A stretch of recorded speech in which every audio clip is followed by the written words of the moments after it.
And I do believe that we are live. Just making sure from our technical wizardry that we are indeed live. Is Noah double checking for us? Just double checking to make sure everything's good. Hopefully they are.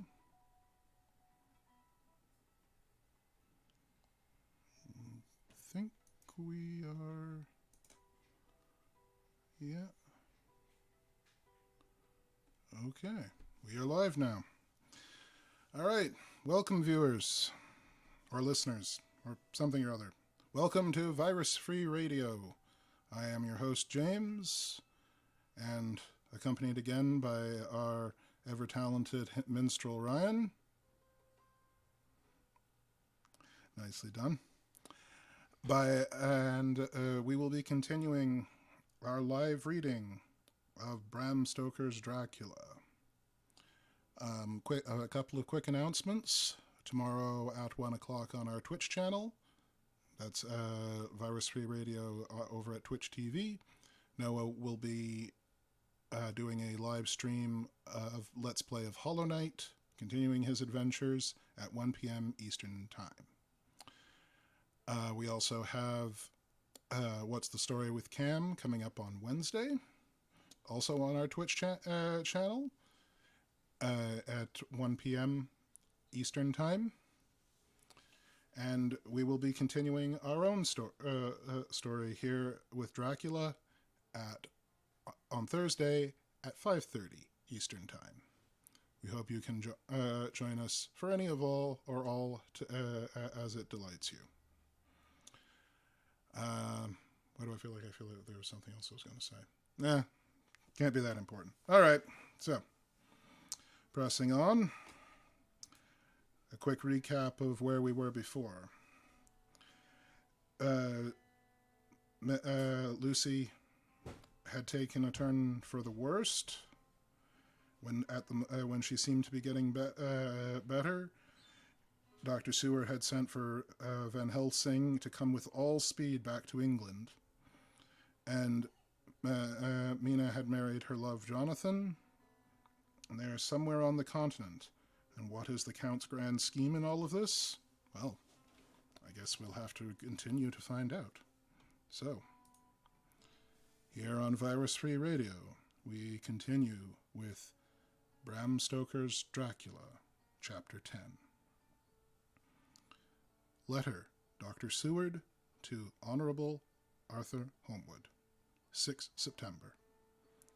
My dear Art, my news today is not so good. Lucy this morning had gone back a bit. There is, however, one good thing that has arisen from it. Mrs. Wainstra was naturally anxious concerning Lucy, and has consulted me professionally about her. I took advantage of the opportunity and told her that my old master, Van Helsing, the great specialist, was coming to stay with me, and that I would put her in his charge conjointly with myself, so now we can come and go without alarming her unduly. For a shock to her would mean sudden death, and this, in Lucy's weak condition, might be disastrous for her. We are hedged in with difficulties, all of us, my poor old fellow, but, please God, we shall come through them all right. If any need, I shall write, so that, if you do not hear from me, take it for granted that I am simply waiting for news. In haste. Yours ever, John Seward. Dr. Seward's diary, rather. 7 September. The first thing Van Helsing said to me when we met at Liverpool Street was, "Have you said anything to our young friend, the lover of her?" "No," I said. I waited till I had seen you, as I'd said in my telegram. I wrote him a letter simply telling him that you were coming, as Miss Wainstra was not so well, and that you should let him know if need be. Right, my friend, he said. Quite right. Better he not know as yet. Perhaps he shall never know. I pray so. But if it be needed, then he shall know all. And, my good friend John, Let me caution you. You deal with the madmen. All men are mad in some way or another. And inasmuch as you deal discreetly with your madmen, so too deal with God's madmen too, the rest of the world. You tell not your madmen what you do or why you do it. You tell them not what you think, so you shall keep knowledge in its place, where it may rest, where it may gather its kind around it and breed. You and I shall keep as yet what we know here and here. He touched me on the heart and on the forehead, and then touched himself in the same way. I have for myself thoughts at the present. Later I shall unfold to you. Why not now? I asked. It may do some good. We may arrive at some decision. He stopped and looked at me and said, My friend John, when the corn is grown, even before it is ripened, while the milk of its mother earth is in him, and the sunshine has not yet begun to paint him with his gold, the husbandman, he shall pull the ear and rub him between his rough hands, and blow away the green chaff, and say to you, Look, he's good corn.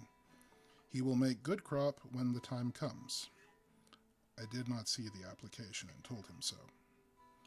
For reply, he reached over and took my ear in his hand and pulled it playfully, as he used to do long ago at lectures, and said, The good husbandman tell you so often then because he knows, but did not till then.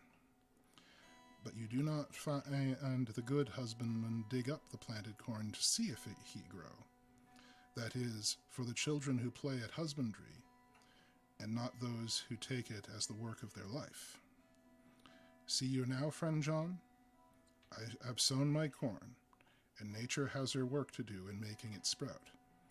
If he sprout at all, there is some promise, and I will wait till the ear begins to swell. He broke off, for he evidently saw that I understood. Then he went on, and very gravely. You were always a careful student, and your casebook was ever more full than the rest. You were only student then, now you are master, and I trust that good habit have not fail.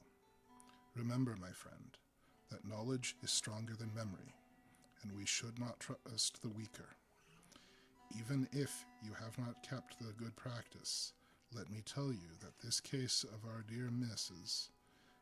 is one that may be, mind, I say, may be, of such interest to us and others, that all the rest may not make him kick the beam, as your people say. Take then good note of it. Nothing is too small. I counsel you, put down in record even your doubles, doubts, and surmises. Hereafter, it may be of interest to you to see how true you guess. We learn from failure, not from success. When I described Lucy's symptoms, the same as before, but infinitely more marked, he looked very grave, but said nothing. He took with him a bag in which were many instruments and drugs, the ghastly paraphernalia of our beneficial trade, as he once called, in one of his lectures, the equipment of a professor of the healing craft. When we were shown in, Mrs. Wainstra met us. She was alarmed, but not nearly so much as I expected to find her. Nature, in one of her beneficent moods, had ordained that even death has some antidote to its own terrors. Here, in a case where any shock might prove fatal, matters are so ordered that, if from some cause or other, the things not personal, even the terrible change in her daughter to whom she is so attached, do not seem to reach her.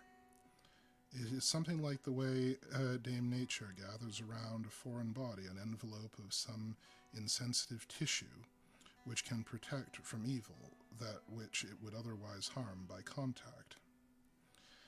If this be an ordered selfishness, then we should pause before we condemn anyone for the vice of egoism, for there may be deeper root for its causes than we have knowledge of.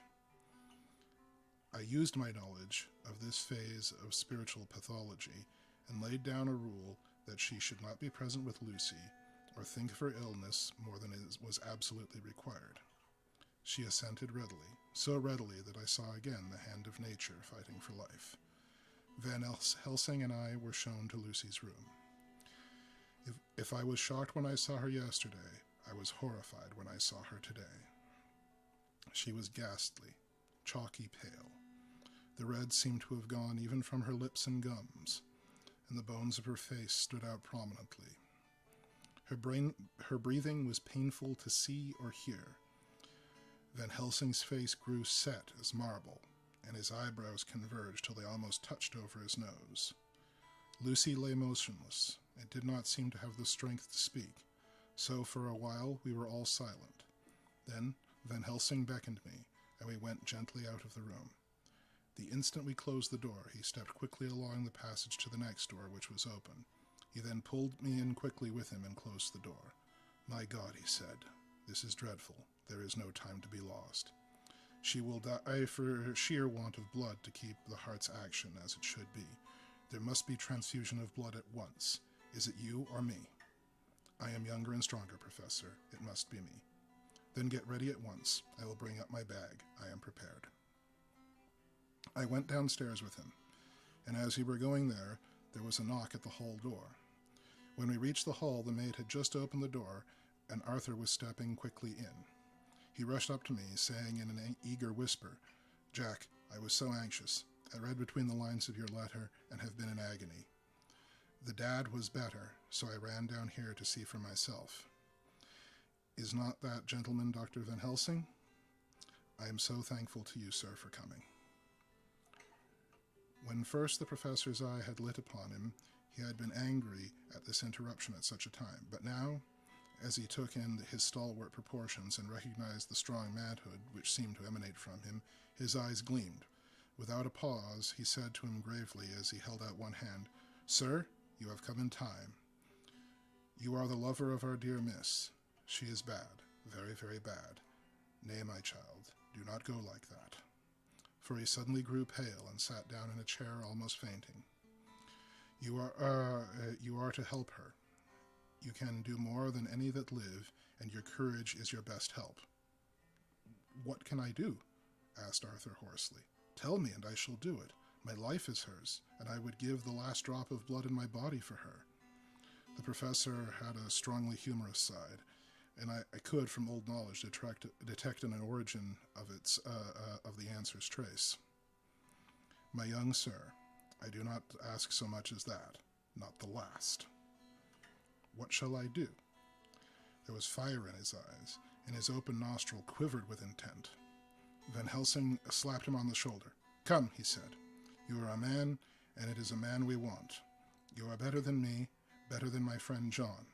Arthur looked bewildered, and the professor went on, explaining in a kindly way. "Young miss is bad, very bad. She wants blood, and blood she must have or die. My friend John and I have consulted.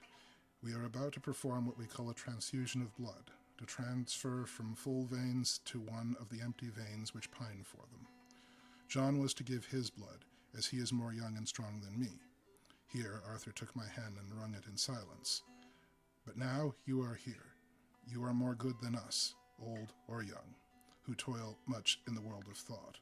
Our nerves are not so calm, and our blood not so bright than yours." Arthur turned to him and said, "If you only knew how gladly I would die for her, you would understand." He stopped, with a sort of choke in his voice. "Good boy," said Van Helsing. "In the not so far off, you will be happy that you have done all that you have for her for love. Come now, and be silent. You shall kiss her once before it is done, but then you must go, and you must leave at my sign. Say no word to Madame. You know how it is with her. There must be no shock. Any knowledge of this could be won. Come." We all went up to Lucy's room. Arthur, by direction, remained outside. Lucy turned her head and looked at us, but said nothing. She was not asleep, but she was simply too weak to make the effort. Her eyes spoke to us. That was all. Van Helsing took some things from his bag and laid them on the little table out of sight. Then he mixed a narcotic, and coming over to the bed, said cheerily, "Now, little miss." Here is your medicine. Drink it off like a good child. See? I lift so that you to swallow easily, yes?" She had made the effort with success. It astonished me how long the drug took to act. This, in fact, marked the extent of her weakness. The time seemed endless until sleep began to flicker in her eyelids. At last, however, the narcotic began to manifest its potency, and she fell into a deep sleep. When the professor was satisfied, he called Arthur into the room and bade him strip off his coat. Then he added, "You may take that one little kiss whilst I bring over the table. Friend John, help to me." So neither of us looked while he bent over her. Van Helsing, turning to me, said, "He is so young and strong and of blood so pure that we need not defibrillate it." Then with swiftness, but with absolute method, Van Helsing performed the operation. As the transfusion went on, something like life seemed to come back into poor Lucy's cheeks, and through Arthur's growing pallor, the joy in his face seemed to absolutely shine. After a bit, I began to grow anxious, for the loss of blood was telling on Arthur, strong man as he was. It gave me an idea of what a terrible strain Lucy's system must have undergone, and what weakened Arthur only partially restored to her. But the professor's face was set, and he stood watch in hand, with his eyes fixed now on the patient and then on Arthur. I could hear my own heartbeat. Presently, he said in a soft voice, "Do not stir an instant. It is enough. You attended him. I will look to her." When all was over, I could see how much Arthur was weakened. I dressed the wound and took his arm to bring him away. Then Van Helsing spoke without turning around. The man seems to have eyes in the back of his head. "The brave lover, I think, deserve another kiss, which he shall have presently." And, as he had now finished his operation, he adjusted the pillow to the patient's head. As he did so, the narrow black velvet band, which she seemed to always wear around her throat, buckled with an old diamond buckle, which her lover had given to her, was dragged a little up, and showed a red mark on her throat. Arthur did not notice, but I could hear the deep hiss of indrawn breath, which is one of Van Helsing's ways of betraying emotion. He said nothing at the moment, but turned to me, saying, "Now take down our brave young lover, give him the port wine, and let him lie down a while.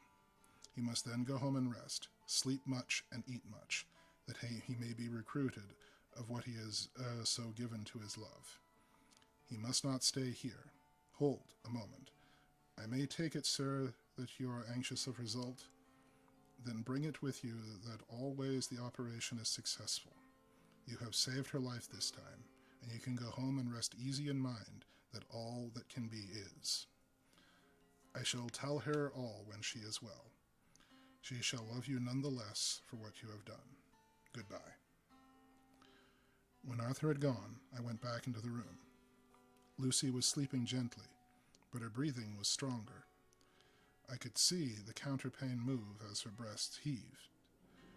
By the bedside sat Van Helsing, looking at her intently.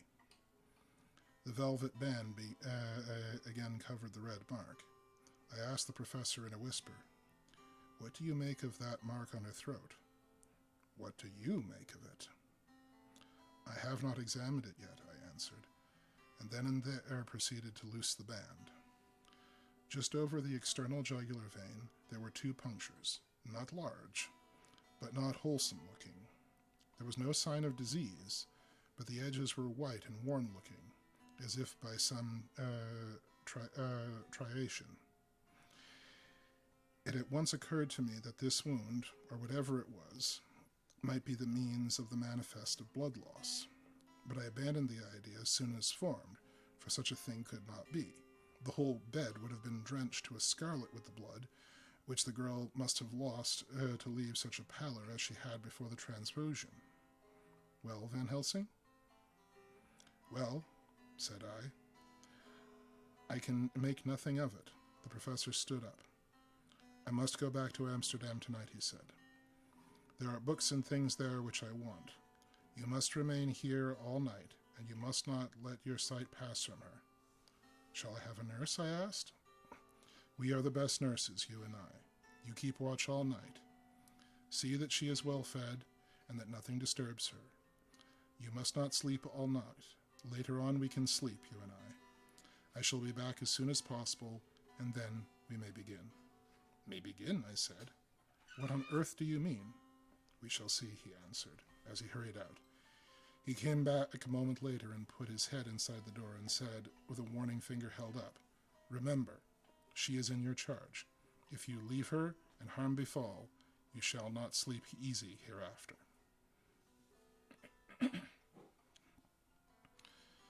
Dr. Seward's diary continued. 7 September. I sat up all night with Lucy. The opiate worked itself off towards dusk, and she waked naturally. Excuse me a moment, folks. She looked a different being than what had been before the operation. Her spirits were good, and she was full of happy vivacity. But I could see evidences of the absolute prostration which she had undergone. When I told Miss Wainstra that Dr. Van Helsing had directed that I should sit up with her, she almost pooh-poohed the idea, pointing out her daughter's renewed strength and excellent spirits. I was firm, however, and made preparations for my long vigil. When her maid had prepared her for the night, I came in, having in the meantime had supper, and took a seat by the bedside. She did not in any way make objection, but looked at me gratefully whenever I caught her eye. After a long spell, she seemed sinking off to sleep, but with effort seemed to pull herself together and shook it off. This was repeated several times, with greater effort, and with shorter pauses as time moved on. It was apparent that she did not want to sleep, so I tackled the subject at once. Do you not want to go to sleep? No, I am afraid. Afraid to go to sleep? Why so? It is the boon we all crave for. Ah, not if you were like me. If sleep was to you a presage of horror. A presage of horror? What on earth do you mean? I don't know. Oh, I don't know. And that's what is so terrible. All this weakness comes to me in my sleep, until I dread the very thought. But, my dear girl, you may sleep tonight. I am here watching you, and can promise that nothing will happen. I can trust you, and seized the opportunity and said, I promise you that if I see any evidence of bad dreams, I will wake you at once. You will? Oh, you will really? How good you are to me. Then I will sleep. And almost at the word, she gave a deep sigh of relief and sank back, asleep. All night long I watched by her. She never stirred, but slept on in a deep, tranquil, life-giving, health-giving sleep. Her lips were slightly parted, and her breast rose and fell with the regularity of a pendulum. There was a smile on her face, and it was evident that no bad dreams had come to disturb her peace of mind. In the early morning, her maid came. I left her in her care and took myself back home, for I was anxious about many things. I sent a short wire to Van Helsing and to Arthur, telling them of the extent of the excellent result of the operation. My own work, with its manifold arrears, took me all day to clear off. It was dark when I was able to inquire about my zygaphanous patient. The report was good. He had been quite quiet all night for the past day and night. A telegram came from Van Helsing at Amsterdam whilst I was at dinner, suggesting that I should be at Hillington tonight, so that I might be well to at hand, stating that he was leaving by the night mail and would join me early in the morning. 9 September. I was pretty tired and worn out when I got to Hillingham. For 2 nights I had hardly had a wink of sleep, and my brain was beginning to feel the numbness which marks cerebral exhaustion. Lucy was up and in cheerful spirits. When she shook hands with me, she looked sharply in my face and said, "No sitting up tonight for you. You are worn out. I am quite well again indeed. I am. If there is to be any sitting up, it is I who will sit up with you. I would not argue the point, but went and had my supper. Lucy came with me, and enlivened by her charming presence, I made an excellent meal, and had a couple of glasses of the more than excellent port. Then Lucy took me upstairs and showed me a room next to her own, where a cozy fire was burning. Now, she said, you must stay here. I shall leave this door open, and mine too. You can lie on the sofa, for I know that nothing would induce any of you doctors to go to bed whilst there is a patient above the horizon. If I want anything, I shall call out, and you can come to me at once. I could not but acquiesce, for I was dog-tired, and could not have sat up had I tried. So, on her renewing her promise to call on me if she should want anything, I lay on the sofa, and forgot about everything. Lucy Wenstra's Diary, 9 September. I feel so happy tonight. I have been so miserably weak that to be able to think and move about is like feeling sunshine after a long spell of east wind out of a steel sky. Somehow Arthur feels very, very close to me. I seem to feel his presence warm about me. I suppose it is that sickness and weakness are selfish things and turn our inner eyes in sympathy on ourselves, whilst health and strength give love rein, and in thought and feeling he can wander where he wills. I know where my thoughts are, if Arthur only knew. My dear, your ears must tingle as you sleep, as mine do waking. Oh, the blissful rest of last night. How I slept with that dear, good Dr. Seward watch me. And tonight I shall not fear to sleep, since he is close at hand and within call. Thank everybody for being so good to me. Thank God. Good night, Arthur. Dr. Seward's Diary, 10 September. I was conscious of the professor's hand on my head and started awake all in a second. That is one of the things that we learn in the asylum, at any rate. And how is your patient? Well, when I left her, or rather when she left me, I answered. Come, let's see, he said, and together we went into the room. The blind was down. I went over to raise it gently, whilst Van Helsing stepped, with his soft, cat-like tread, over to the bed. As I raised the blind, and the morning sunlight flooded the room, I heard the professor's low hiss of inspiration, and knowing its rarity, a deadly fear shot through my heart.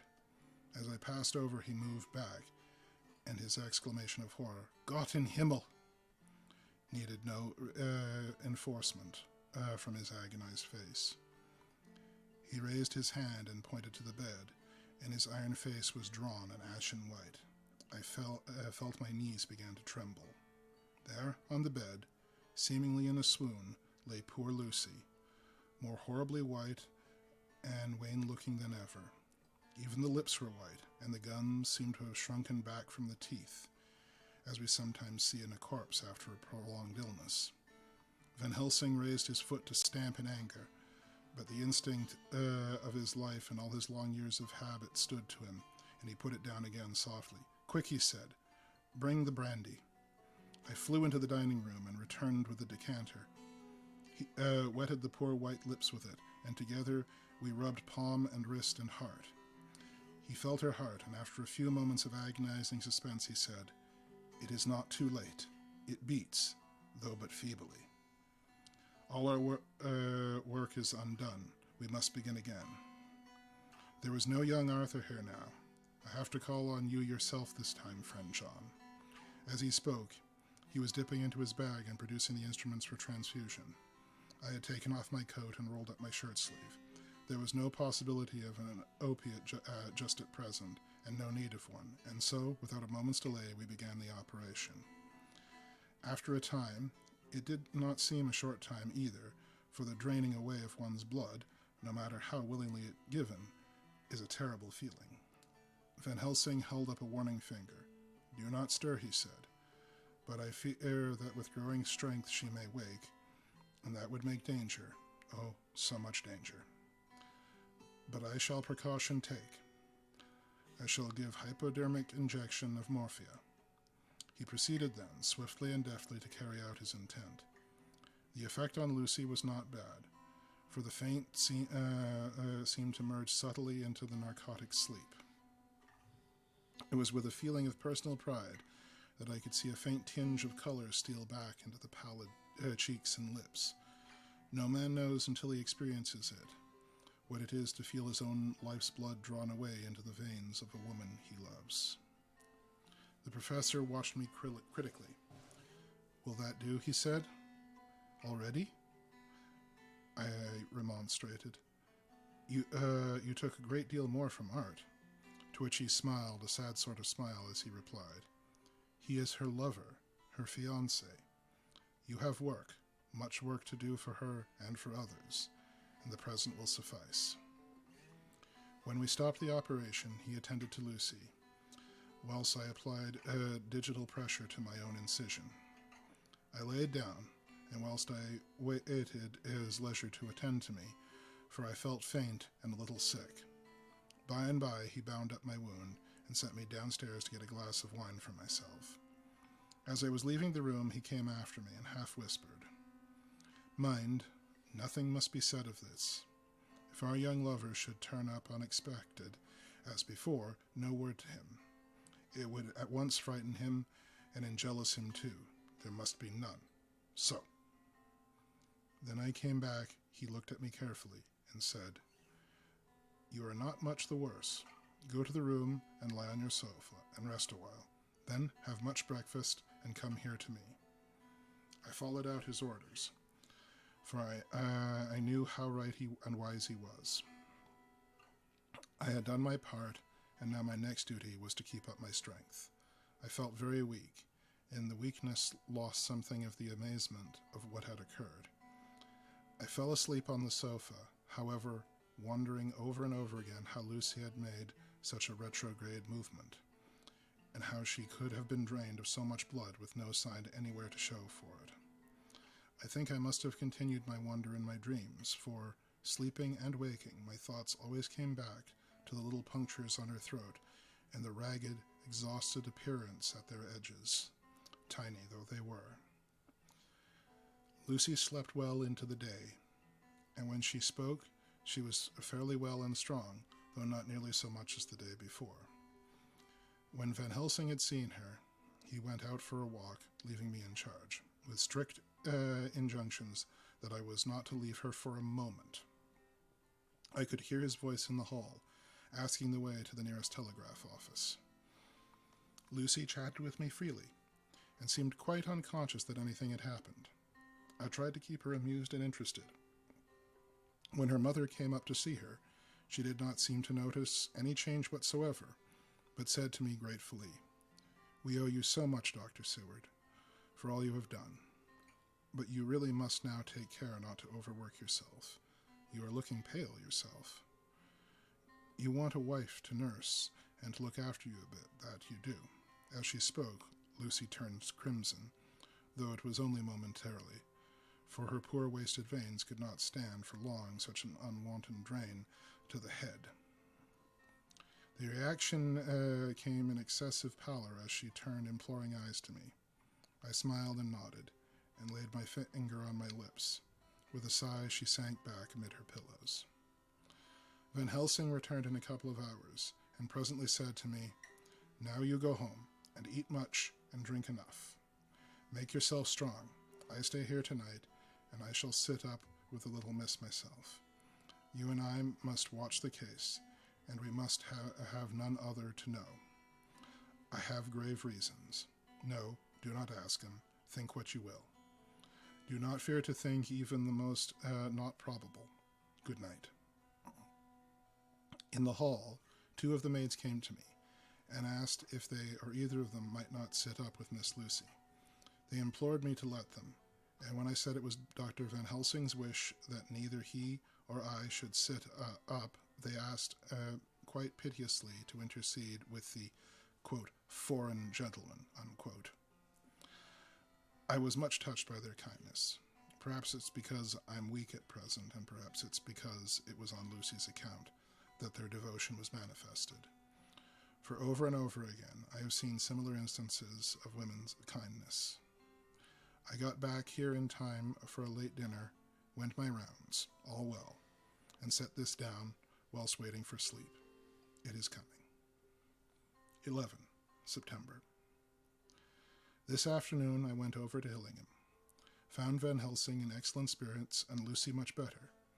Shortly after I had arrived, a big parcel from abroad came for the professor. He opened it with much impressment, assumed, of course, and showed a great bundle of white flowers. These are for you, Miss Lucy. For me? Oh, Dr. Van Helsing.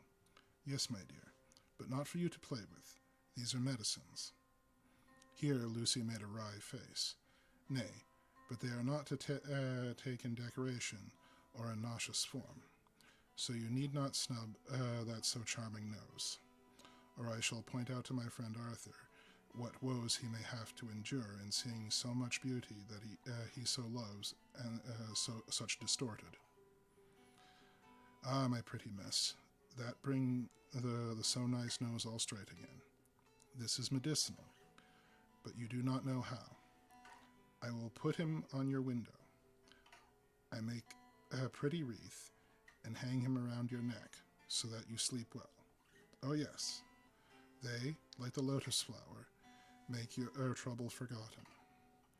It smell so like the waters of Lethe and of the fountain of youth that the conquistador sought in the Floridas, and find him all too late. Whilst he was speaking, Lucy had been examining the flowers and smelling them. Now she threw them down, saying with half laughter, half disgust, "Oh, Professor, I believe you are only putting up a joke on me. Why, these flowers are only common garlic." To my surprise, Van Helsing rose up and said with all sternness, his iron jaw set, as his bushy eyebrows meeting, "No trifling with me. I never jest. There is grim purpose in all I do, and I warn you that you do not thwart me. Take care for the sake of others, if not for your own." Then, seeing poor Lucy scared, as she might well be, he went on more gently. "Oh, little miss, my dear, do not fear me. I only do for your good, but there is much virtue to you in those common flowers. See, I place them myself in your room. I make myself the wreath that you are to wear, but hush, no telling to others that make so inquisitive questions. We must obey, and silence is a part of obedience, and obedience is to bring you strong and well into the loving arms that wait for you. Now sit a while. Come with me, friend John, and you shall help me deck the room with my garlic, which is all the way from Haarlem, where my friend Vanderpool raised herb in his glass houses all year. I had to telegraph yesterday, or they would not have been here." We went into the room, taking the flowers with us. The professor's actions were certainly odd, and not to be found in any pharmacopoeia that I have ever heard of. First he fastened up the windows and latched them securely. Next, taking a handful of flowers, he rubbed them all over the sashes, as though to ensure that every whiff of air that might get in would be laden with garlic smell. Then, with the wisp, he rubbed all over the jab of the door, above and below and each side, and round the fireplace in the same way. It all seemed grotesque to me, and presently I said, "Well, Professor, I know you always have reason for what you do, but this certainly puzzles me. It is well we have no septic here, or he would say that you were working some spell to keep out an evil spirit." "Perhaps I am," he answered quietly, as he began to make the wreath which Lucy was to wear around her neck. We then waited while Lucy made her toilet for the night, and when she was in bed, he came himself and fixed the wreath of garlic around her neck. The last words he said to her were, "Take care you do not disturb it, and even if the room feel close, do not tonight open the window or the door." "I promise," said Lucy, "and thank you both 1,000 times for all your kindness to me. Oh, what have I done to be blessed with such friends?" As we left the house in my fly, which was waiting, Dr. Van Helsing said, "Tonight I can sleep in peace, and sleep I want. 2 nights of travel, much reading in the day between, and much anxiety on the day to follow, and a night to sit up without a wink. Tomorrow, in the morning early, you call for me, and we come together to see our pretty miss, so much more strong for my spell, which I have to work."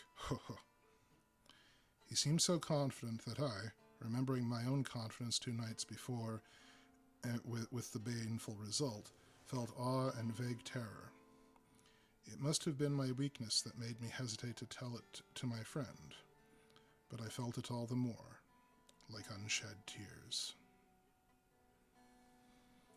And that brings us to the end of Chapter 10, folks. For our long-time listeners, you should know that this is a good spot for us to have a quick tea break.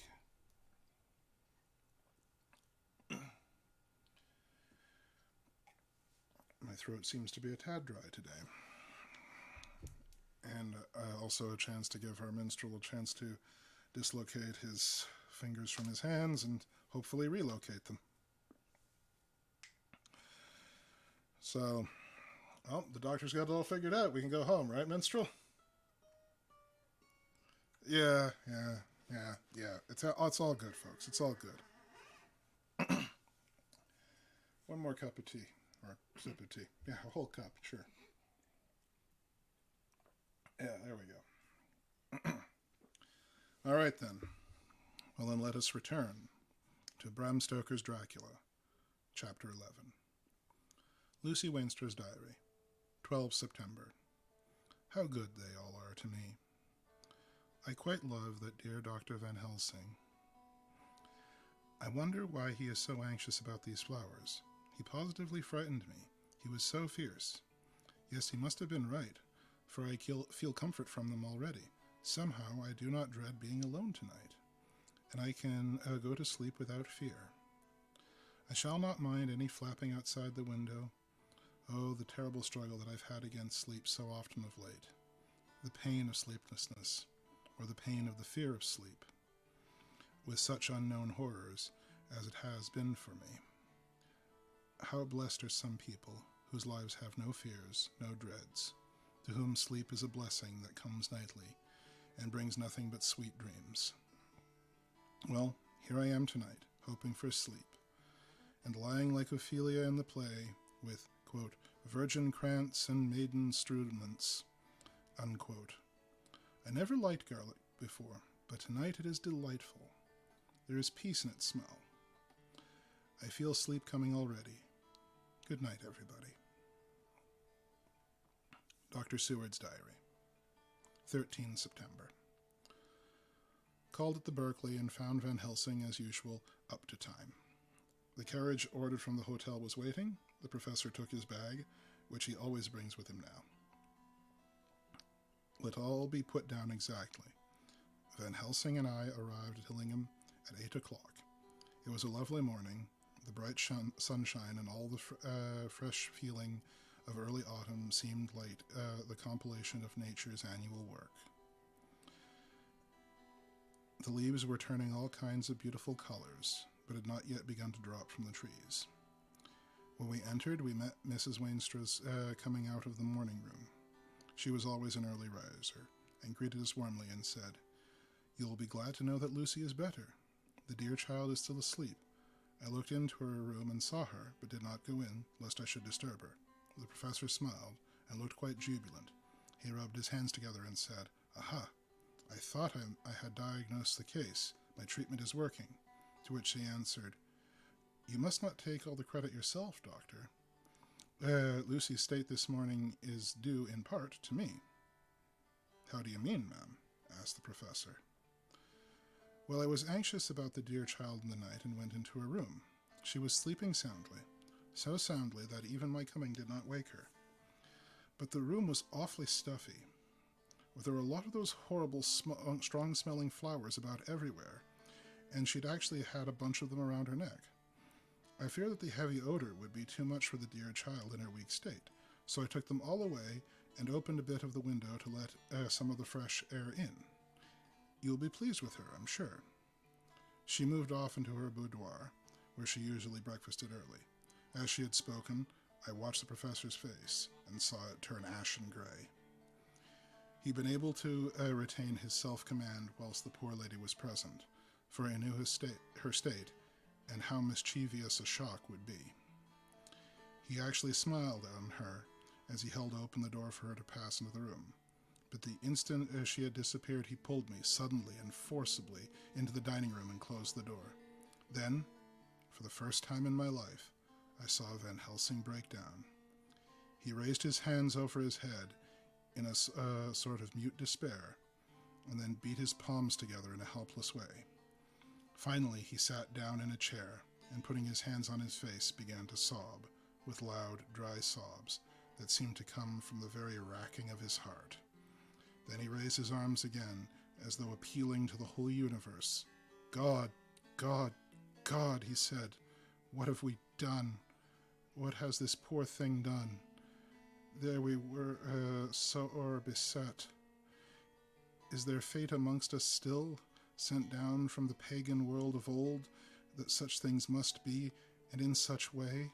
This poor mother, all unknowing, and all for the best, as she think, does such a thing as lose her daughter's body and soul. And we must not tell her. We must not even warn her, or she die, and then both die. Oh, how we are beset! How are all the powers of the devils against us?" Suddenly, he jumped to his feet. "Come," he said. "Come, we must see and act. Devils or no devils, or all the devils at once, it matters not. We fight him all the same." He went to the hall door for his bag, and together we went up to Lucy's room. Once again I drew up the blind while Van Helsing went towards the bed. This time he did not start as he looked on the poor face with the same awful waxen pallor as before. He wore a stern look of sadness and infinite pity. "As I expected," he murmured, with that hissing inspiration of which he meant so much. Without a word, he went and locked the door, and began to set out on the little table the instruments for yet another operation of transfusion of blood. I had long ago recognized the necessity and began to take off my coat, but he stopped me with a warning hand and said, "No," he said, "today you must operate. I shall provide. You are weakened already." As he spoke, he took off his coat and rolled up his shirt sleeve. Again the operation, again the narcotic, again some return of color to the ashy cheeks, and the regular breathing of healthy sleep. This time I watched whilst Van Helsing recruited himself and rested. Presently, he took an opportunity of telling Mrs. Wainstra that she must not remove anything from Lucy's room without consulting him, that the flowers were of medicinal value, and that the breathing of their odor was part of the system of cure. Then he took over the care of the case himself, saying that he would watch this night and the next, and would send me word when to come. After another hour, Lucy waked from her sleep, fresh and bright, and seemingly not much the worse for her terrible ordeal. What does it all mean? I am beginning to wonder if my long habit of life amongst the insane is beginning to tell upon my own brain. Lucy Wainstra's Diary, 17 September. 4 days and nights of peace. I am getting so strong again that I hardly know myself. It is as if I have passed through some long nightmare and had just awakened to see the beautiful sunshine and feel the fresh air of the morning about me. I have a dim half-remembrance of long, anxious times of waiting and fearing, darkness in which there was not even the pain of hope to make present distress more poignant, and then long spells of oblivion, and the rising back to life as a diver coming up through the great press of water. Since, however, Dr. Van Helsing has been with me, all his bad dreaming seems to have passed away. That noise that used to frighten me out of my wits, the flapping against the windows, the distant voices which seemed so close to me, the harsh sounds that came from I know not where and commanded me to do I know not what, have all ceased. I go to bed now without any fear of sleep. I do not even try to keep awake. I have grown quite fond of the garlic, and a box will arise for me every day from Haarlem. Tonight Dr. Van Helsing is going away, as he has to be for a day in Amsterdam. But I need not be watched. I am well enough to be left alone. Thank God for mother's sake, and dear Arthur, and for all our friends who have been so kind. I shall not even feel the change. For last night Dr. Van Helsing slept in his chair a lot of the time. I found him asleep twice when I awoke, but I did not fear to go to sleep again, although the bows, or bats, or something napped most angrily against the window panes. The Pall Gazette, 18 September. Headline: The Escaped Wolf. Perilous adventure of our interviewer. Interview with the keeper of the Zoological Gardens. After many inquiries, and almost as many refusals, and perpetually using the words Pall Gazette as a sort of talisman, I managed to find the keeper of the section of the Zoological Gardens in which the wolf department is included. Thomas Bilder lives in one of the cottages in the enclosure behind the elephant house, and was just sitting down to his tea when I found him. Thomas and his wife are hospitable folk, elderly and without children, and if the specimen I enjoyed of their hospitality be of the average kind, their lives must be pretty comfortable. The keeper would not enter onto what he called business until the supper was over, and we were all satisfied. Then, when the table was cleared, and he had lit his pipe, he said, "Now, sir, you can go on and ask me what you want. You'll excuse me for refusing to talk profusal subjects before meals. It gives the wolves and the jackals and the hyenas in all our section their tea before I begin to ask them questions." "How do you mean, ask them questions?" I queried, wishful to get him into a talkative humor. Over the head with a pole is one way, scratching their ears is another. Then gents as his flesh wants to bit show-offs to their gals. I don't so much find the first, the letting with the pole for I chucks in their dinner, but I waits till they've had their sherry and coffee, so to speak, before I try to go on with the ear-scratching. Mind you, he added, philosophically, there's a deal of the same nature in us as with their animals. Here you a coming and asking me questions about my business, and that I grumpy like that only for your bloomin' would have blowed you off before I'd answered. Not even when you asked me sarcastic like, I'd lie known that you'd be the superintendent if you might ask me questions. Without offense, I did tell you to go to L. You did. And when you said you're reporting for me for using of obscene language, that it was itting me over the head, but our quid made it all right. I weren't to go into fight, so I waited for the food, and did with my ole as the wolves and the lions and the tigers does. But Lord love her, now the old woman has stuck a chunk of her tea in me and rinsed me out with her bloomin' old teapot, I've lit up. You may scratch my ears for all they're worth, and won't get even a growl out of me. Drive along with your questions. I know what you're coming at, and that ear-escaped wolf. Exactly. I want you to give me your view of it. Just tell me how it happened, and when I know the facts, I'll get you to say what you consider the cause of it, and how you think the whole affair will end. All right, Governor. This here is about the whole story. That there wolf that we called Berksticker was one of 3 grey ones that came from Norway, which we brought 4 years ago. He was a nice, well-behaved wolf that never gave no trouble to talk of. I'm more surprised at and waiting to get out more than any other animal in the place. But there you can't trust wolves no more than women. Don't mind him, sir, broke in Mrs. Tom with a cheery laugh. He's got midden and the animals so long the blessed that he ain't like an old wolf himself. But there ain't no harm in him. Well, sir, it was about 2 hours after feeding yesterday when I first hear my disturbance. I was making up a litter in the monkey house for a young puma which is ill. But when I heard the yelping and the owling, I came straight away. There was Burker, a-tearing like a mad thing at the bars as if he wanted to get out. There wasn't much people about today, and close at hand was only one man, a tall, thin chap, with an hook nose and a pointed beard, with a few white hairs running through it. He had a hard, cold look and red eyes. I took a sort of mislike to him, for it seemed as if to him that he was irritated by it. He had white gloves on his hands, and he pointed out the animals to me and said, "Keeper, these wolves seem upset at something." "Maybe it's you," I says, for I did not like the airs as if in himself.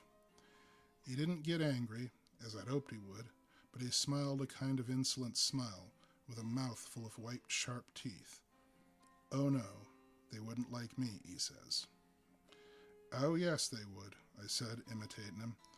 "They always like a bone or two to clean their teeth on about tea time, which use a bagful." Well, it was an odd thing, but then the animals see us talking, they lay down, and when I went over to Berkster, he let me stroke his ears same as ever. That there man came over and blessed, but if he didn't put his hand and scratch the old ears too. "Take care," I says. "Berkster is quick." "Never mind," he says. "I'm used to him." "Are you in the business yourself?" I says, taking off me hat. For a man what trades in wolves is a good friend to keepers. "No," says he, "not exactly in the business.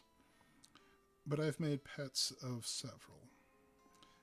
And with that he lifts his hat, as polite as a lord, and walks away. Old Berkster kept a-looking at her until he was out of sight, and then went and lay down in the corner and wouldn't come out of the whole evening.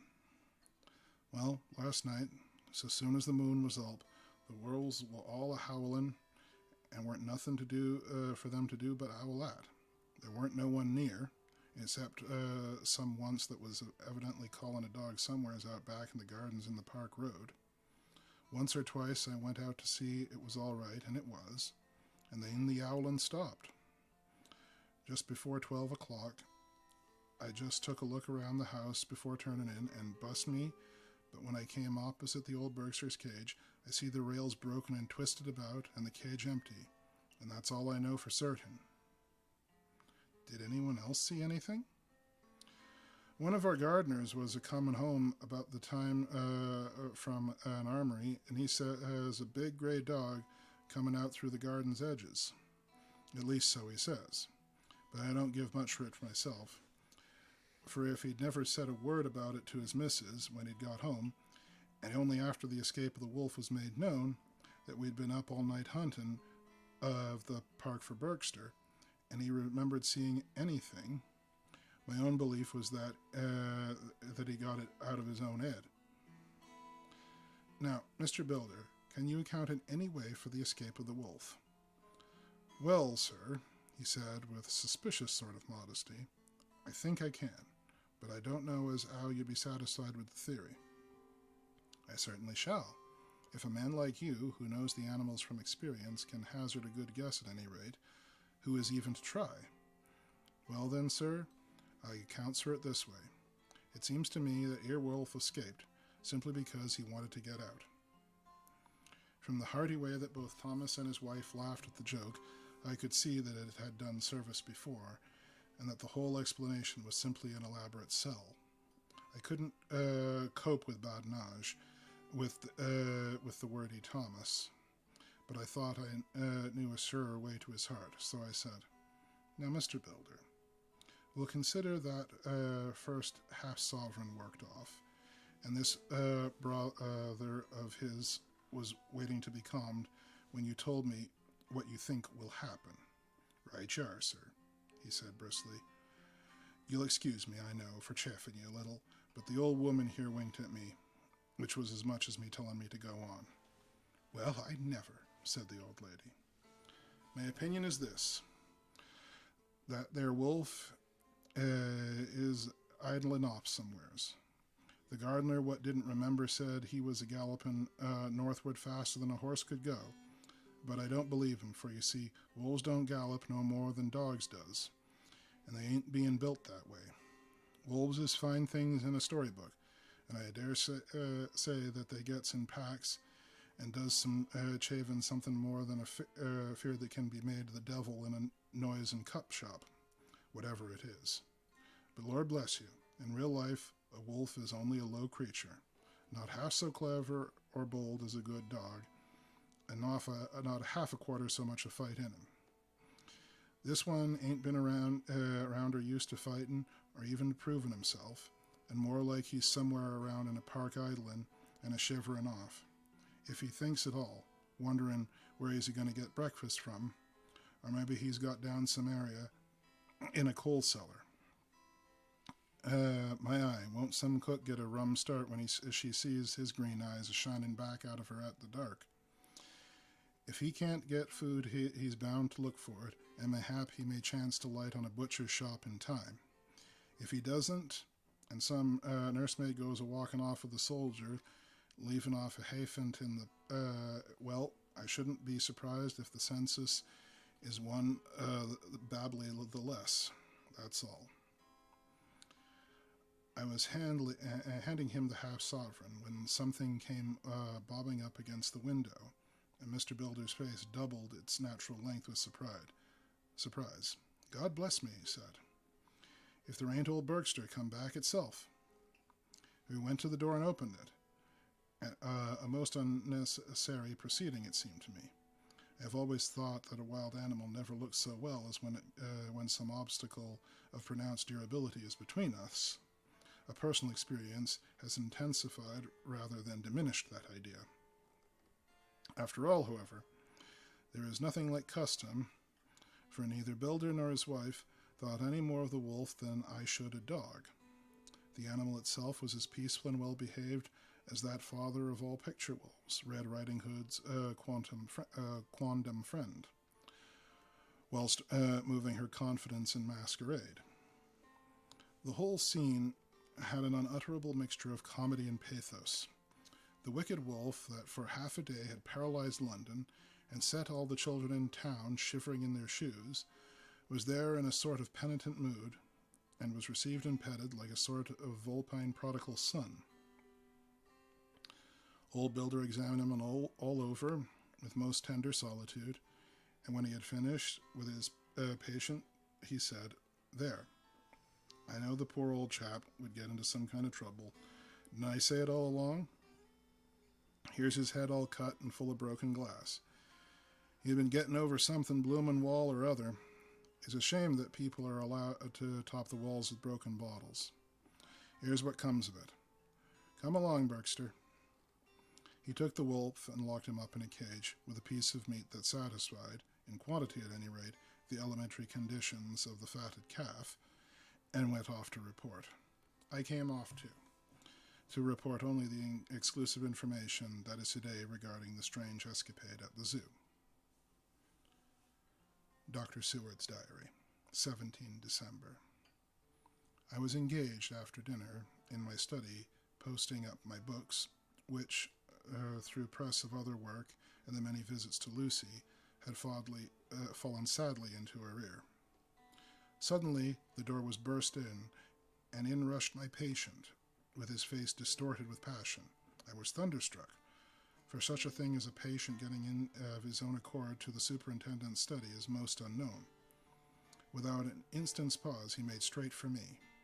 He had a dinner knife in his hand, and, as I saw he was dangerous, I tried to keep the table between us. He was too quick and too strong for me, however, for before I could get my balance, he had struck at me and cut my left wrist rather severely. Before he could strike again, however, I got in my right, and he was sprawling on his back on the floor. My wrist bled freely, and quite a little pool trickled onto the carpet.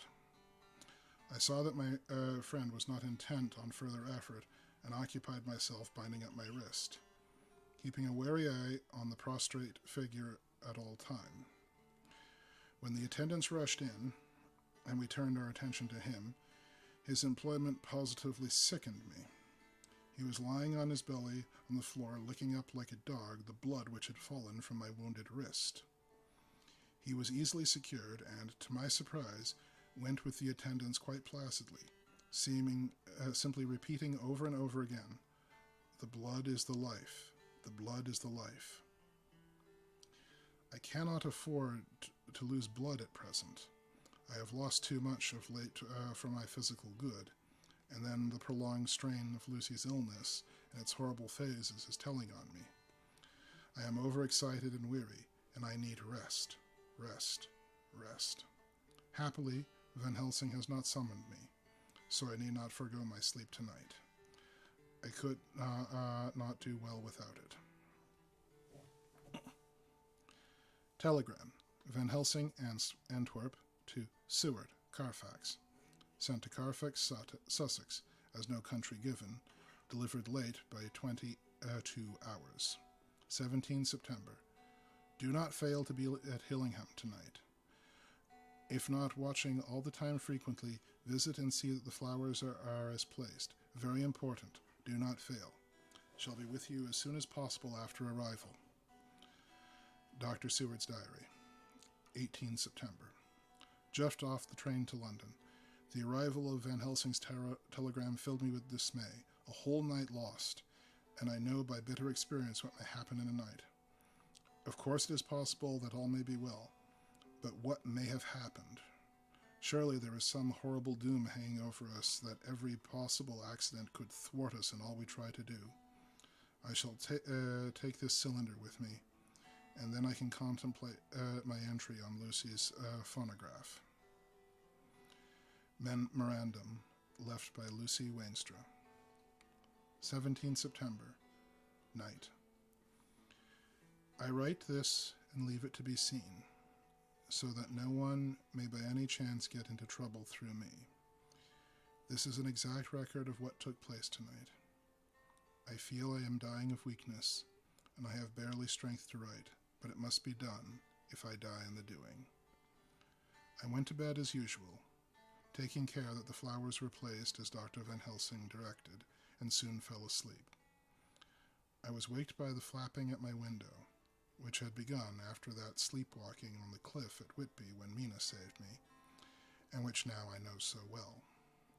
I was not afraid, but I did wish that Dr. Seward was in the next room, as Dr. Van Helsing said he would be, so that I might have called on him. I tried to go to sleep, but could not. Then there came to me the old fear of sleep, and I determined to keep awake.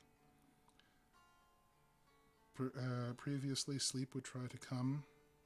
Then, when I did, it did not want, for I feared to be alone. I opened my door and called out, "Is there anybody there?" There was no answer. I was afraid to wake Mother, and so closed my door again. Then, outside in the shrubbery, I heard a sort of a howl like a dog's, but more fierce and deeper. I went to the window and looked out, but could see nothing except a big bat, which had evidently been buffeting its wings against the window. So I went back to bed again, but determined not to go to sleep. Presently, the door opened, and Mother looked in. Seeing by my moving that I was not asleep, came in and sat by me. She said to me even more sweetly and softly than her wont, "I was uneasy about you, darling, and came in to see that you were all right. I feared she might catch cold sitting here, and asked her to come in and sleep with me, so she came into bed and lay down beside me. She did not take off her dressing gown, for she said she would only stay a while and then go back to her own bed. As she lay there in my arms, and I in hers, the flapping and the buffeting came to the window again. She was startled and a little frightened and cried out, 'What is that?' I tried to pacify her, and at last succeeded, and she lay quiet. But I could hear her poor heart still beating terribly. After a while, there was the low howl again out in the shrubbery, and shortly after there was a crash at the window, and a lot of broken glass was hurled on the floor. The window blind blew back, and the wind that rushed in, and in the aperture of the broken panes, there was the head of a great, gaunt, grey wolf. Mother cried out in fright, and struggled up into a sitting posture, and clutched wildly at anything that would help her. Amongst other things, She clutched the wreath of flowers that Dr. Van Helsing insisted on my wearing around my neck and tore it away from me. For a second or two she sat up, pointing at the wolf, and there was a strange and horrible gurgling in her throat. Then she fell over, as if struck with lightning, and her head hit my forehead and made me dizzy for a moment or two. The room and all around seemed to spin around. I kept my eyes fixed on the window, but the wolf drew his head back, and the whole myriad of little specks seemed to come blowing through the broken window, and wheeling and circling around like a pillar of dust that travelers describe when there is a moon in the desert. I tried to stir, but there was some spell upon me, and my dear mother's poor body, which seemed to grow cold already, for her dear heart had ceased to beat, weighed me down, and I remembered no more for a while. The time did not seem long, but very, very awful, till I recovered consciousness again.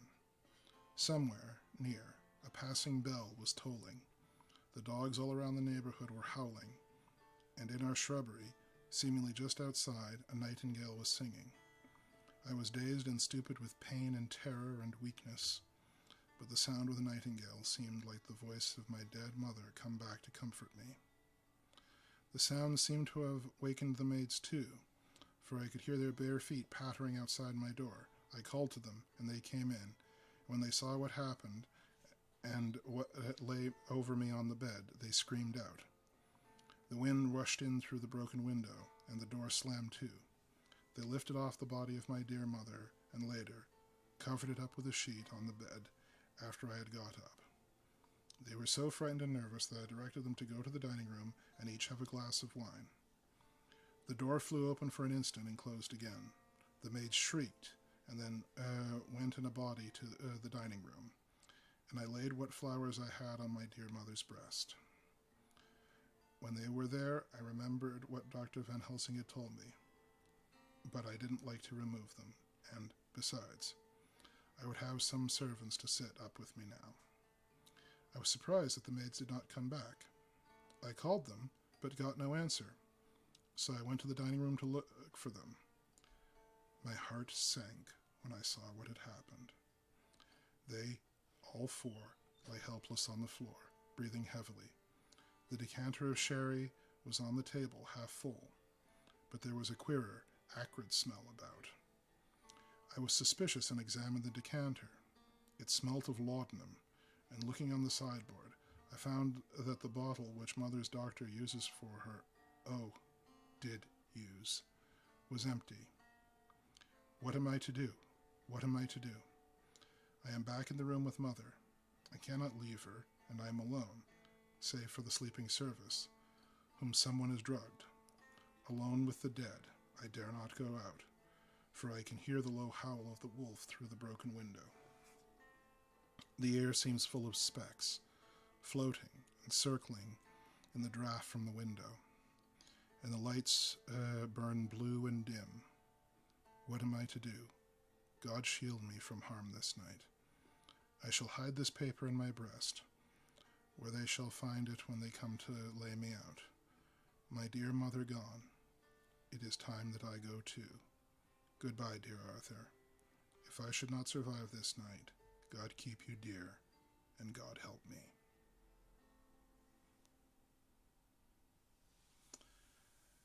And that brings us to the end of another chapter, folks. Things definitely seem to be taking on a slightly more horrific edge.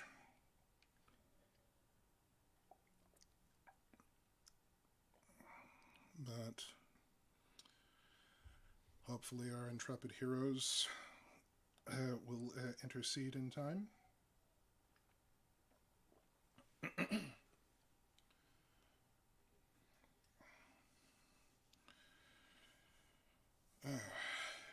Feeling good? All right, just checking in with our minstrel. In that case, folks, I won't dilly-dally.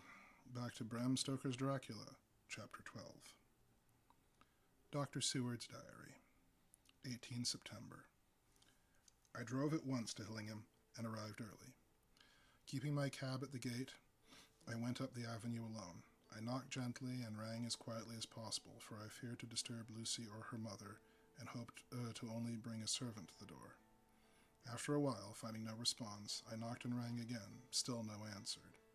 I cursed the laziness of the servants that they should lie abed at such an hour, for it was now 10 o'clock, and so rang and knocked again, but more impatiently, but still without response. Hitherto I had blamed only the servants, but now a terrible fear began to assail me. Was this desolation but another link in the chain of doom which seemed to be drawing tight around us? Was it indeed a house of death to which I had come too late? I knew that minutes, even seconds of delay, might mean hours of danger for Lucy, if she had again one of those frightful relapses. I went round the house to try see if I could find by any chance an entry anywhere. I could find no means of ingress. Every window and door was fastened and locked, and I returned baffled to the porch. As I did so, I heard the rapid pit-pat of a swiftly driven horse's feet. They stopped at the gate, and a few seconds later I met Van Helsing running up the avenue. When he saw me, he gasped out, "Then it was you, and just arrived. How is she? Are we too late? Did you not get my telegram?" I answered as quickly and coherently as I could that I had only got his telegram early in the morning, and had not lost a minute coming here, and that I could not make anyone in the house hear me. He paused, and raised his hat and said solemnly, "Then I fear we are too late. God's will be done." With his unusual recuperative energy, he went on, "Come. If there be no way open to get in, we must make one. Time is all in all of us now." We went around to the back of the house, where there was a kitchen window. The professor took a small surgical saw from his case and, handing it to me, pointed to the iron bars which guarded the window. I attacked them at once, and had very soon cut through 3 of them. Then, with a long, thin knife, we pushed back the fastening of the sashes and opened the window. I helped the professor in and followed him. There was no one in the kitchen or in the servants' room, which were close at hand. We tried all the rooms as we went along, and in the dining room, dimly lit by rays of light through the shutters, found 4 servant women lying on the floor. There was no need to think them dead, for their breathing and the acrid smell of laudanum in the room left no doubt as to their condition. Van Helsing and I looked at each other as we moved away and said, "We can attend to them later." Then we ascended to Lucy's room. For an instant or 2 we paused at the door to listen, but there was no sound that we could hear. With white faces and trembling hands, we opened the door gently and entered the room. How shall I describe what we saw? On the bed lay 2 women, Lucy and her mother. The latter lay furthest in, and she was covered with a white sheet, the edge of which had been blown back by the draught through the broken window, showing the drawn white face, with a look of terror fixed on it. By her side, Lucy, with face white and still more drawn. The flowers which had been around her neck we found upon her mother's bosom, and her throat was bare, showing the 2 little wounds which we had noticed before, but looking horribly white and mangled. Without a word, the professor went over the bed, his head almost touching poor Lucy's breast, when he gave a quick turn of his head, as if one listens. Leaping to his feet, he cried out to me, "It is not yet too late. Quick, quick, bring the brandy." I flew downstairs and returned with it, taking care to smell and taste it, lest it, too, were drugged like the decanter of sherry which I found on the table. The maids were still breathing, but more restlessly, and I fancied that the narcotic was wearing off. I did not stay to make sure, but returned to Van Helsing. He rubbed the brandy, as on the other occasion, on her lips and gums, and on her wrists and palms and hands. He said to me, "I can do this, all that can be at present. You go wake those maids. Flick them in the face with a wet towel, and flick them hard. Make them get heat and fire and a warm bath. This poor soul is nearly as cold as that beside her. She will need to be heated before we can do anything more." I went at once, and found little difficulty in waking 3 of the women. The fourth was only a young girl, and the drug had evidently affected her more strongly, so I lifted her on the sofa and let her sleep. The others were dazed at first, but as remembrance came back to them, they cried and sobbed in hysterical manner. I was stern with them, however, and would not let them talk. I told them that one life was bad enough to lose, and if they delayed, they would sacrifice Miss Lucy. So, sobbing and crying, they went about their way, half-clad as they were, and prepared fire and water. Fortunately, the kitchen and boiler fires were still alive, and there was no lack of hot water. We got a bath and carried Lucy out as she was and placed her in it. Whilst we were busy chafing her limbs, there was a knock at the hall door. One of the maids ran off, hurried on some more clothes, and opened it. Then she returned and whispered to us that there was a gentleman who had come with a message from Mr. Holmwood. I bade her simply tell him that he must wait, for we could not see anyone now. She went away with the message, and engrossed with her work, I clean forgot all about him. I never saw in all my experience the professor work in such deadly earnest. I knew, as he knew, that it was a stand-up fight with death, and in a pause told him so. He answered me in a way that I did not understand, but with the sternest look his face could wear. If that were all, I would stop here where we are now, and let her fade away into peace, for I see no light in life over her horizon.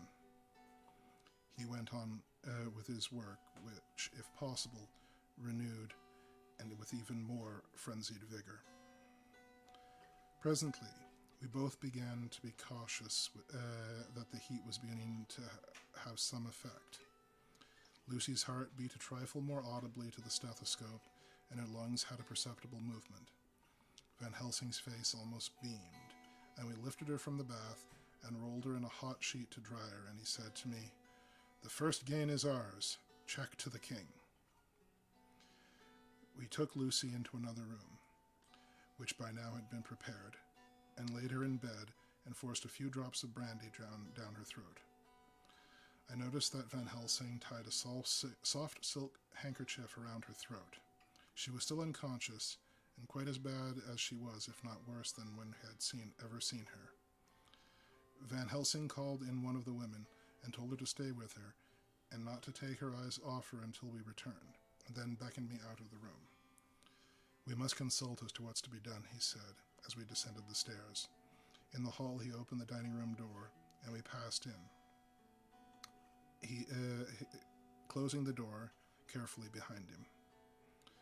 The shutters had been opened, but the blinds were already down, with the obedience to the etiquette of death which British women of the lower classes always rigidly observe. The room was therefore dimly dark. It was, however, light enough for our purposes. Van Helsing's sternness was somewhat relieved by a look of perplexity. He was evidently torturing his mind about something, so I waited for an instant, and he spoke. "What are we to do now? Where are we to turn for help? We must have another transfusion of blood, and that soon, or that poor girl's life won't be worth an hour's purchase. You are exhausted already. I am exhausted too. I fear to trust those women, even if they would have the courage to submit. What are we to do for someone who will open their veins for her? What's the matter with me, anyhow?" The voice came from the sofa across the room. Its tones brought relief and joy to my heart, for they were those of Quincy Morris. Van Helsing started angrily at the first sound, but his face softened, and a glad look came into his eyes, and cried out, "Quincy Morris!" and rushed towards him with outstretched hands. "What brought you here?" I cried as our hands met. I guess art is the cause." He handed me a telegram. "Have not heard for Seward in 3 days. Am terribly anxious. Cannot leave. Father still in same condition. Send me word how Lucy is. Don't delay. Holmwood." "I think I just came in the nick of time. You know, you only have to tell me what to do." Van Helsing strode forward and took his hand, looked him straight in the eyes, and said, "A brave man's blood is the best thing on earth when a woman is in trouble. You are a man and no mistake. Well, the devil may work against us for all he's worth, but God sends us his men when we want him. Once again, we went through the ghastly operation. I have not the heart to go through the details. Lucy got a terrible shock, and it told more on her than before, for though plenty of blood went into her veins, her body did not respond to the treatment as well as on other occasions. Her struggle back to life was something frightful to see in her. However, action of both heart and lungs improved, and Van Helsing made a subcutaneous injection of morphia as before, and with good effect. Her faint became a profound slumber. The professor watched whilst I went downstairs with Quincy Morris, and sent one of the maids to pay off one of the cabmen who were waiting. I left Quincy laying down after having a glass of wine, and told the cook to get ready a good breakfast. Then a thought struck me. I went back to the room where Lucy was. When I came softly in, I found Van Helsing with a sheet or two of notepaper in his hand. He had evidently read it, and was thinking it over as he sat with his hand in his brow. There was a look of grim satisfaction in his face, as one who had had a doubt solved. He handed me a paper, saying only, "It dropped from Lucy's breast when we carried her to the bath." When I read it, I stood looking at the professor, and after a pause asked him, "In God's name, what does it all mean? Was she, or is she, mad? Or what sort of terrible danger is it?" I was so bewildered that I did not know what to say more. Van Helsing put out his hand and took the paper, saying, "Do not trouble about it for now. Forget it at present. You shall know and understand it all in good time, but it will be later. And now, what is it that you come to me to say?" This brought me back to the fact that I was all myself again. "I came to speak about the certificate of death. If we do not act properly and wisely, there may be an inquest, and the paper would have to be produced. I am in hopes that we need have no inquest, or if we had, it would surely kill Lucy if nothing else did. I know that you know, and the other doctor who attended her knows, that Miss Wainstra had disease of the heart, and we can certify that she died of it. Let us fill up the certificate at once, and I shall take it myself to the registrar, and go on to the undertaker. Oh, my good friend John, well thought of. Truly, Miss Lucy, if she be sad in the foes that beset her, at least be happy in the friends that love her. 1, 2, 3, all open their veins for her, besides one old man. Ah, yes. I know, friend John, I am not blind. I love you all the more for it. Now go." In the hall I met Quincy Morris with a telegram for Arthur telling him that Mrs. Wainstra was dead, and that Lucy had also taken ill, but was now going on better, and that Van Helsing and I were with her. I told him where I was going, and he hurried me out, but as I was going said, "When you come back, Jack, I may have 2 words with you all to ourselves." I nodded in reply and went out. I found no difficulty about the registration, and arranged with the local undertaker to come up in the evening to measure for the coffin and to make arrangements. When I got back, Quincy was waiting for me. I told him I would see him as soon as I knew about Lucy, and went up to her room. She was still sleeping, and the professor seemingly had not moved from his seat at her side. From his putting his finger on his lips, I gathered that he expected her to wake before long, and was afraid of forestalling nature. So I went down to Quincy and took him into the breakfast room, where the blinds were not drawn, and which there was a little more cheerful, or rather less cheerless, than the other rooms. When we were alone, he said to me, "Jack Seward, I don't want to shove myself in anywhere I have no right to be, but this is no ordinary case. You know I loved that girl and wanted to marry her, but although that's all past and gone, I can't help feeling anxious about her all the same. What is it wrong with her? The Dutchman, and a fine old fellow he is, I can see that, said that time you 2 came into the room that you must have another transfusion of blood, and that both you and he were exhausted. Now, I know well that you medical men speak in camera, and that a man must not expect to know what they consult about in private. But this is no common matter, and whatever it is, I have done my part. Is that not so? That is so, I said, and he went on. I take it that both you and Van Helsing have already done what I did today. Is that not so? That's so. Then I guess Art was in it too. When I saw him 4 days ago down at his place, he looked queer. I've not seen anything pulled down so quick since I was on the Pambus and had a mare that I was fond of go to grass in all the night. One of those big bats they call vampires had got on her in the night, and what with his gorge and vein left open, there wasn't enough blood in her to let her stand up. I had to put a bullet through her as she lay. Jack, if you may tell me without betraying confidence, Arthur was the first, is that not so?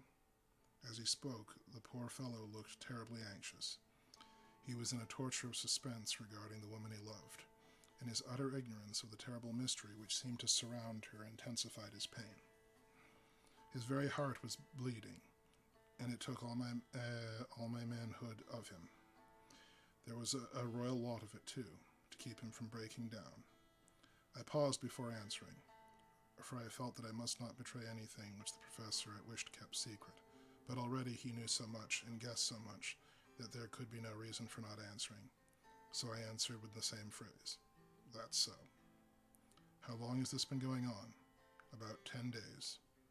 10 days.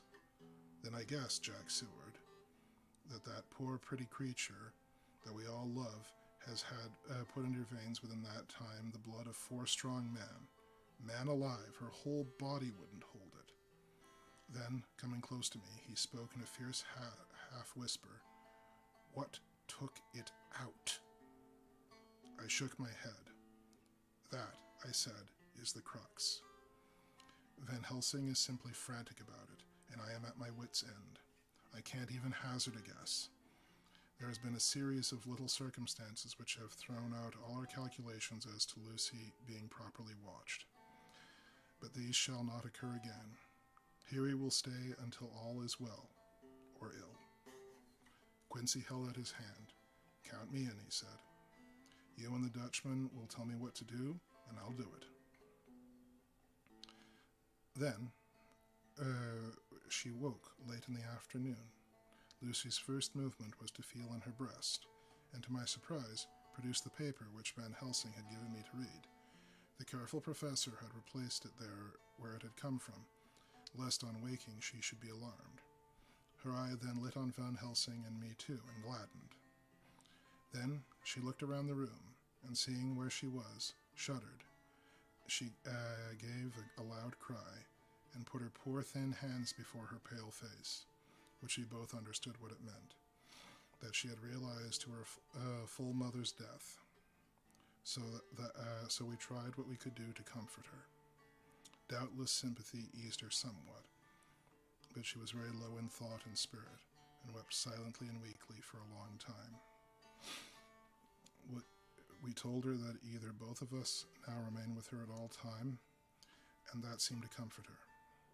Towards dusk, she fell into a doze. Here a very odd thing occurred. While still asleep, she took the paper from her breast and tore it in two. Van Helsing stepped over and took the pieces from her.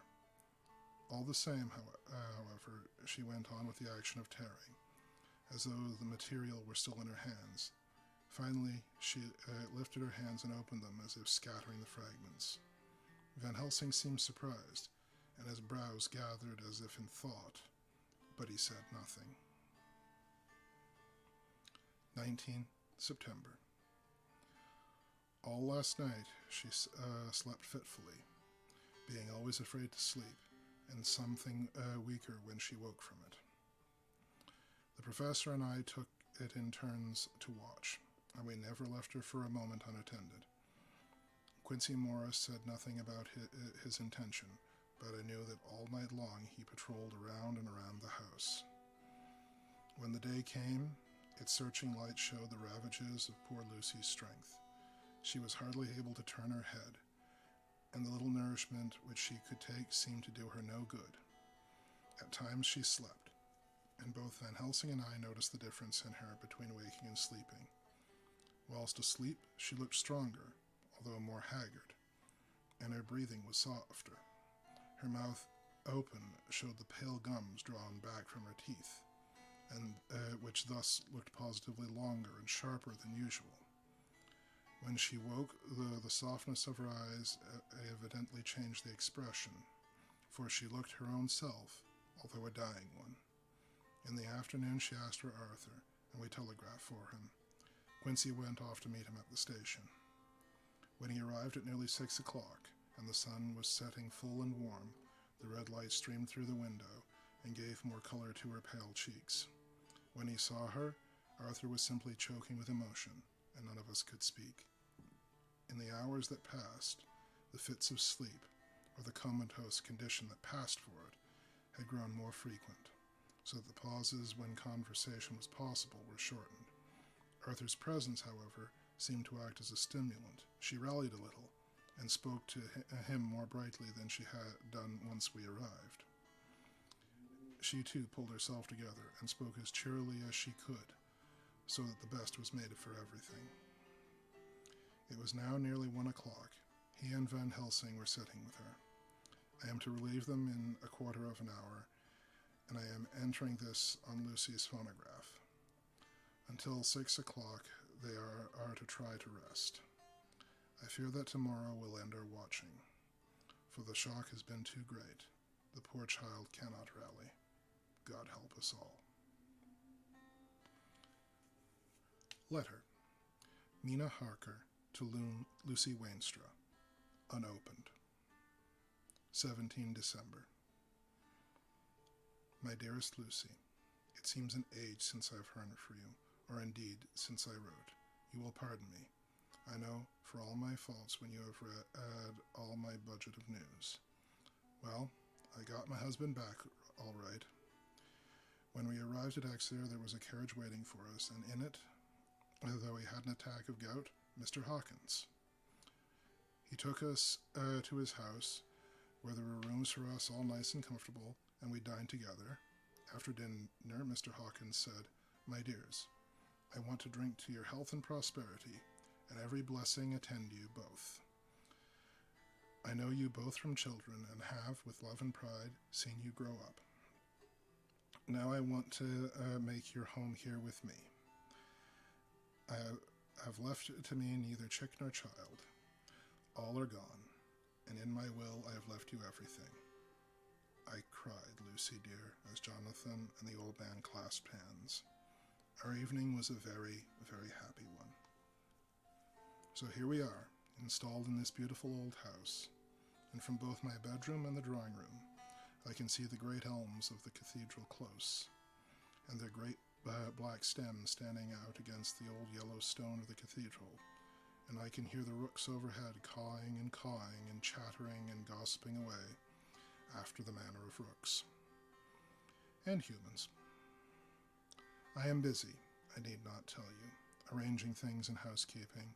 Jonathan and Mr. Hawkins are busy all day, for now that Jonathan is a partner, Mr. Hawkins wants him to tell all about the clients. How is your dear mother getting on? I wish I could run up to town for a day or two to see you, dear, but I dare not go yet. With so much on my shoulders, Jonathan wants nothing after still. Wants looking after still. He is beginning to put some flesh on his bones again, but he was terribly weakened by his long illness.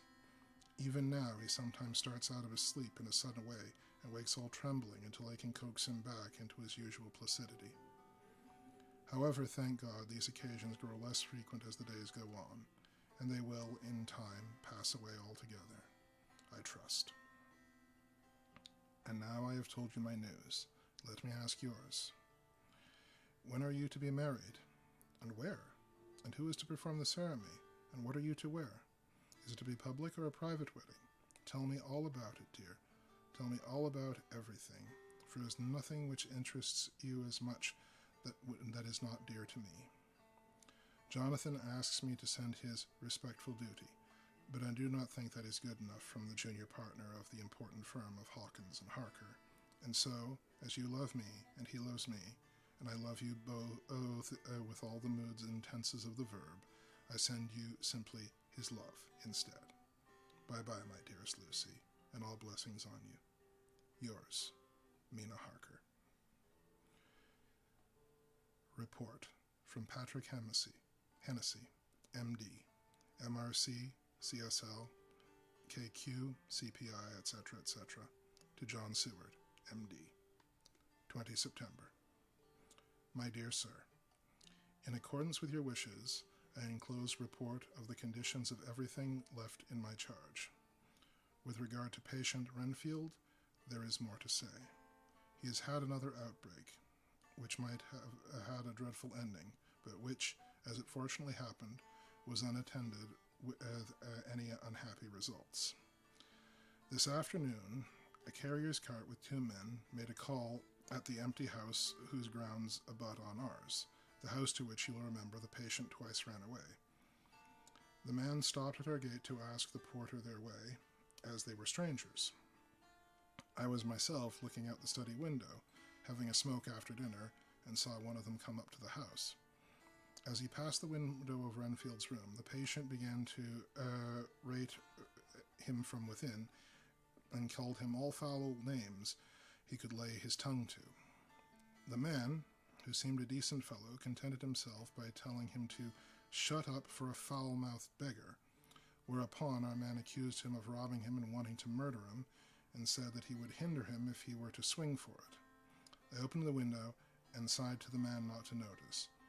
So he contented himself, after looking the place over and making up his mind as to what of a place that he had got to, by saying, Lord bless you, sir, I wouldn't mind what he was said to me in a bloomin' madhouse. I pity ye and the governor for having to live in the house with a wild beast like that. Then he asked his way civilly enough, and I told him where the gate of the empty house was. He went away, followed by threats and curses and revelings from our man. I went down to see if I could make out any cause for his anger, since he is usually such a well-behaved man. Except his violent fits, nothing of this kind ever occurred. I found him, to my astonishment, quite composed and most genial in his manner. I tried to get him to talk about the incident, but he blandly asked me questions as to what I meant, and led me to believe that he was completely oblivious to the affair. It was, I'm sorry to say, however, only another instance of his cunning, for within half an hour I heard him again. This time he had broken out through the window of his room and was running down the avenue. I called to the attendants to follow me and ran after him, for I feared he was intent on some mischief. My fear was justified when I saw the same cart which had passed before coming down the road, having on it some great wooden boxes. The men were wiping their foreheads and were flushed in the face, as if with violent exercise. Before I could get up to him, the patient rushed at them, and pulling one of them off the cart, began to knock his head against the ground. If I had not seized him just at that moment, I believe he would have killed the man there and then. The other fellow jumped down and struck him over the head with the butt end of his heavy whip. It was a terrible blow, but it did not seem to mind him, but seized him also, and struggled with 3 of us, pulling us to and fro as if we were kittens. You know I am no lightweight, and the others were both burly men. At first he was silent in his fighting, but as we began to master him, the attendants were putting a straight waistcoat on him, and he began to shout, I'll frustrate them. They shan't rob me. They shan't murder me by inches. I'll fight for my lord and master, and all sorts of similar incoherent ravings. It was with very considerable difficulty that they got him back to the house and put him in the padded room. One of the attendants, hardly a finger broken, however, I set it all right, and he's going on well. The 2 carriers were at first loud in their threats of actions for damages, and promised to arraign all the penalties of law on us. Their threats were, however, mingled with some sort of indirect apology for the defeat of the 2 of them by a feeble madman. They said that if it had not been for the way the strength had been spent in carrying and raising the heavy boxes to the cart, they would have made short work of him. They gave us another reason for their defeat in the extraordinary state of drought which had been reduced by the dusty nature of their occupation and the reprehensible distance from the scene of their labors of any place of public entertainment. I quite understood their drift, and after a glass of stiff grog, or rather more of the same, and with which a sovereign in hand, they made light of the attack, and swore that they would encounter a worse madman any day for the pleasure of meeting so bloomin' good a bloke as your correspondent. I took their names and addresses in case they might be needed. They were as follows: Jack Smollett of Dunling Rents, King George's Road, Great Walworth, and Thomas Snelling, Peter Farley's Row, Guide Court, Benethil Green. They are both in the employment of Harrison Sons, Moving and Shipment Company, Orange Masters Yard, Soho. I shall report to you any matter of interest occurring here, and shall wire you at once if there is anything of importance. Believe me, dear sir, yours faithfully, Patrick Hennessy. Letter, Mina Harker to Lucy Wainstra, unopened. 18 September. My dearest Lucy, such a sad blow has befallen us. Mr. Hawkins died very suddenly. Some might not think it so sad for us, but we had both come to love him so that it really seems as though we had lost a father. I never knew either father or mother, so that my dear old man's death is a real blow to me. Jonathan is greatly distressed. It is not only that he feels sorrow, deep sorrow, for the dear, good man who has befriended him all his life, and now, at the end, treated him like his own son, and left him a fortune to which people of our modest upbringing is wealth beyond the dreams of avarice. But Jonathan feels it on another account. He says the amount of responsibility which it puts upon him makes him nervous. He begins to doubt himself. I try to tell him and cheer him up, and that my belief in him helps him to have belief in himself. But it is here that the grave shock and he experienced tells upon him the most. Oh, it is too hard that a sweet, simple, noble, strong nature such as his, a nature which enabled him by our dear good friend's aid to rise from clerk to master in a few years, should be so injured that the very essence of his strength is gone. Forgive me, dear, if I worry you with my troubles in the midst of your own happiness, but, Lucy, dear, I must tell someone, for the strain of keeping up a brave and cheerful appearance on Jonathan tries me, and I have no one here that I can confide in. I dread coming to London, as we must do the day after tomorrow, for poor Mr. Hawkins left in his will that he was to be buried in the grave with his father. As there are no relations at all, Jonathan will have to be the chief mourner. I shall try to run over to see you, dearest, if only for a few minutes. Forgive me for troubling you. With all my blessings, your loving, Mina Harker. Dr. Seward's Diary, 20 September. Only resolution and habit can let me make an entry tonight. I am too miserable, too low-spirited, too sick of the world and all in it, including life itself, that I would not care if I heard this moment the flapping of the wings of the angel of death. And he has been flapping those grim wings to some purpose of late. Lucy's mother and Arthur's father, and now, let me get on with my work. I duly relieved Van Helsing in his watch over Lucy. He wanted Arthur to go to rest also, but he refused at first. It was only when I told him that we should want him to help us during the day, and that he must not break down for want of rest, lest Lucy should suffer, that he agreed to go. Van Helsing was very kind to him. Come, my child, he said, come with me. You are sick and weak, and have had much sorrow and much mental pain, as well as that tax your strength that we know of. You must not be alone. For to be alone is to be full of fears and alarms. Come to the drawing room, where there is a big fire, and there are 2 sofas. You shall lie on one, and I on the other, and our sympathy will be comfort to each other. Even though we do not speak, even if we just sleep. Arthur went off with him, casting back a longing look on Lucy's face, which lay in her pillow, almost with her in the lawn. She lay quite still, and I looked around the room to see that all was as it should be. I could see the professor had carried out in this room, as in the other, his purpose of using the garlic.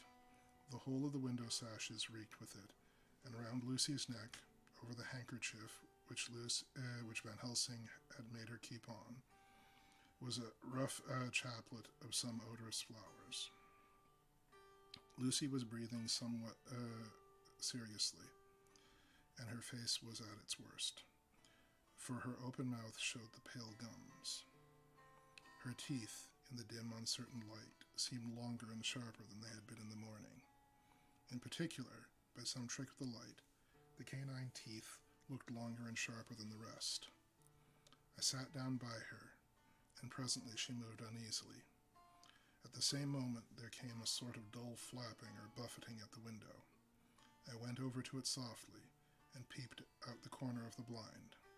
There was a full moonlight, and I could see that the noise was made by a great bat, which wheeled around, doubtless attracted by the light, although so dim, and every now and again struck the window with its wings.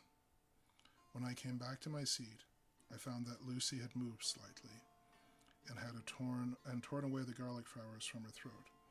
I replaced them as well as I could, and sat watching her. Presently she woke, and I gave her food, as Van Helsing prescribed.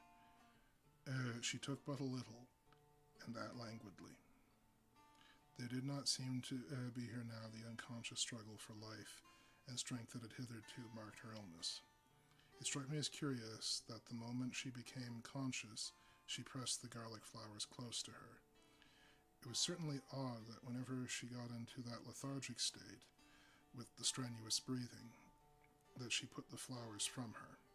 But when she waked, she clutched them close. There was no possibility of making any mistake about this, for in the long hours that follows, she had many spells of sleeping and waking, and repeated both actions many times.